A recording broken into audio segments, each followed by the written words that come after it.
Nous, les femmes, on voit les red flags, mais on les accepte.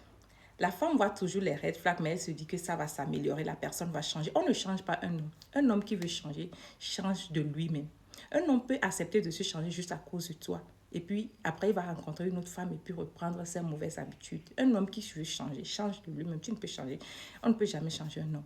C'est comme l'histoire de Ashley, l'influenceuse américaine. Oui, j'ai vu l'histoire, mais ça circule sur la toile de partout. Je ne voulais pas en parler, mais à cause de mon temps et tout. Mais finalement, je vois des trucs, c'est tellement exagéré de dire que oui, la féminicide, ou bien comment vous l'appelez en français, oui, que oui, la plupart c'est chez les blancs, ou bien c'est chez les noirs.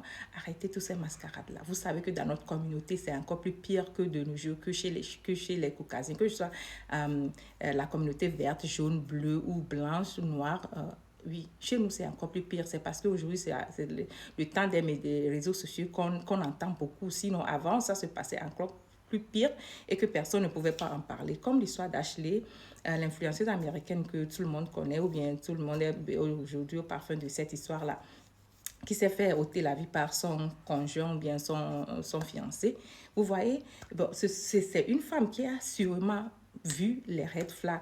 Oui, comment quelqu'un peut, je ne vais pas parler du mot, peut te faire ceci quand vous avez eu une dispute et puis tu acceptes cette personne. Ce sont des trucs qu'on ne peut pas accepter dans une relation. Mais si on prend les comportements comme une personne qui n'est pas propre, par exemple, tu peux l'aider à devenir propre. Ça, ce sont des trucs. Mais des comportements psychiques et émotionnels, là, si la personne veut de l'aide, elle va aller voir un psychologue ou bien un psychiatre. Mais ça, là, s'il y a des trucs, quand la personne fait vraiment, que ce soit déjà marié ou pas, il faut fuir parce que ce sont des trucs quand tu ne sais pas quand la goutte d'eau va déborder le vase et puis on accepte toujours que la personne va changer et un jour, on